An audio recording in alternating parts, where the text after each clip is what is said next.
Supreme court ने आरक्षण और जनरल कैटेगरी में नौकरी पाने के अधिकार पर ऐतिहासिक फैसला सुनाया है, जो कि राजस्थान हाई कोर्ट से चर्चित हुआ था। और इसी में इसको बताया गया था कि जो ओपन या जनरल का मतलब ऐसे बताया गया था कि ओपन और जो जनरल कैटेगरी के हैं वो डबल बेनिफिट जो कि लेते हैं। तो इस पे विवाद चला था राजस्थान हाई कोर्ट में। राजस्थान के जनरल कैटेगरी सभी के लिए खुली हुई है, यानी कि ओपन या जनरल का मतलब सिर्फ ओपन होता है, यानी कि ऐसा नहीं है कि कोई व्यक्ति खुला हुआ होता है। इसमें हमें इंदिरा साहनी 1992 के जो केस था उसका हवाला देके सुप्रीम कोर्ट ने ये बात खारिज की है कि अब डबल बेनिफिट की जो दलील है उसको खारिज करके कि जो मेधावी छात्र हैं वो जनरल फाइट कर सकते हैं, सभी के लिए समान अवसर दिए जाएंगे।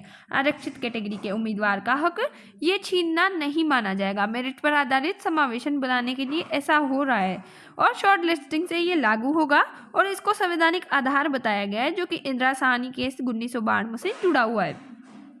जो डबल बेनिफिट की दलील राजस्थान हाई कोर्ट देता था तो उसमें ऐसे था कि जनरल सीट पर मेरिट आधारित चयन कोई अतिरिक्त लाभ नहीं है। सुप्रीम कोर्ट का कहना है आरक्षण समावेशन का साधन न कि सजा। मेरिट को दंडित नहीं किया जा सकता, ये संविधान का उल्लंघन होगा। अगर डबल बेनिफिट के नाम पे जो किसी मेधावी छात्र को जनरल फाइट नहीं किया जाना देता तो वो संवैधानिक उल्लंघन का जो है उल्लंघन होगा और न्याय का समावेशन नहीं होगा। आरक्षित सीटों का बेहतर उपयोग इससे हो सकता है। उसी के साथ मेरिट को प्राथमिकता दी गई है, जिसमें जनरल कैटेगरी सिर्फ मेरिट पर और मेरिटियाज आरक्षित उम्मीदवारों को जनरल सीट अनिवार्य रूप से प्राप्त होगी। मेरिट आधारित प्लेसमेंट समानता का सिद्धांत यहाँ दर्शाता है। मेरिट को सजा नहीं दी जा सकती। डबल बेनिफिट का तर्क अस्वीकार किया गया है। शॉर्ट लिस्टिंग से लेकर फाइनल सिलेक्शन तक ये लागू होगा, यानी कि शॉर्ट लिस्टिंग स्टेज से ये अनिवार्य रूप से लागू है।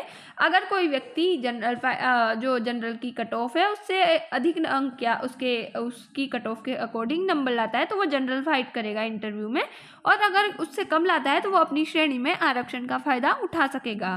पहले जनरल लिस्ट बनाएं और कैटेगरी वाइज शॉर्ट लिस्टिंग की सीमाएं तय करनी होगी। इंटरमीडिएट स्टेज में बहाल करना गलत होता है। उसके साथ फाइनल सिलेक्शन तक इसे निरंतर रखना चाहिए। उसी के बाद जो सुप्रीम कोर्ट है उनका कहना है कि आरक्षण समावेशन का साधन है, यानी आरक्षण का मूल उद्देश्य समावेशन बनाए रखना है, किसी के हक को छीनना या हथियार नुकसान पहुंचाना नहीं है। मेरिट पर जनरल सीट देना समावेशन को मजबूत करता है। उसी के साथ मेरिटियस उम्मीदवार को सजा नहीं, आरक्षित सीटों का बेहतर उपयोग दिया जाएगा, जिसमें रिवर्ट का प्रावधान किया गया है। अब केस का बैकग्राउंड क्या है, तो भर्ती विज्ञापन जो कि राजस्थान हाई कोर्ट में एक भर्ती पर विवाद खड़ा हुआ था, तो उसकी प्रक्रिया के अंतर्गत जो हाई कोर्ट है उन्होंने कहा कि ये तो जो लोग हैं आरक्षित क्षेत्र के वो डबल बेनिफिट ले रहे हैं। तो आरक्षित उम्मीदवारों का प्रदर्शन हुआ और हाई कोर्ट प्रशासन की पद्धति पर सवाल उठे। उसी के साथ आरक्षित उम्मीदवारों की याचिका दायर की गई। राजस्थान हाई कोर्ट का यह फैसला मुख्य रूप से हाईलाइट हुआ। सुप्रीम कोर्ट में इसकी अपील दायर की गई और सुप्रीम कोर्ट ने यह फैसला खारिज किया।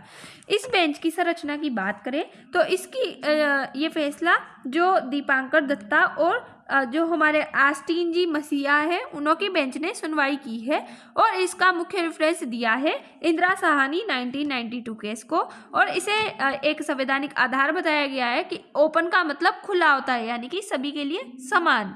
बेंच का मुख्य शीर्षक रेफरेंस पर आधारित है। इस फैसले के मुख्य प्रभाव आरक्षित वर्ग के मेरिटियंस उम्मीदवारों के लिए बड़ी राहत की जो है एक खबर है। जनरल कैटेगरी वास्तव में ओपन बनेगी। आरक्षण का उद्देश्य मजबूत करना है और भर्ती प्रक्रिया में यहाँ बदलाव किए जाएंगे। तो आई होप यू अंडरस्टैंड। आपको एक ओपन अगर आप भी आरक्षण वाले हैं तो ये न्यूज़ आपके लिए एक तो बेनिफिशियल होगी, और आपको अगर समझ आया तो कमेंट कीजिए और हमें बताइए। जय हिंद, जय भारत। Thanks for watch.